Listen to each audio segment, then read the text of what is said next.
And remember, having wishes and dreams gives you a goal. Gives you a goal. If you just go to bed every night thinking, I have no control over life, where would you go? I said to the young man today up at the cemetery, at the senior home, I said, you know, Trent, I said, when I was in high school, I said I was a weirdo because I finished high school at 16 and started university.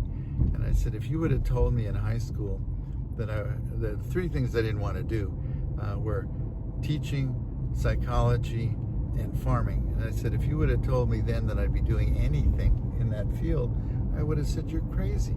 I was going into business. I took my bachelor's degree in business administration. I wanted to do orthodontics. I was fascinated with it, but I realized that dentistry and orthodontics were more like a business too. But the Vietnam War interfered. I had to get stuck changing careers and whatever, temporary.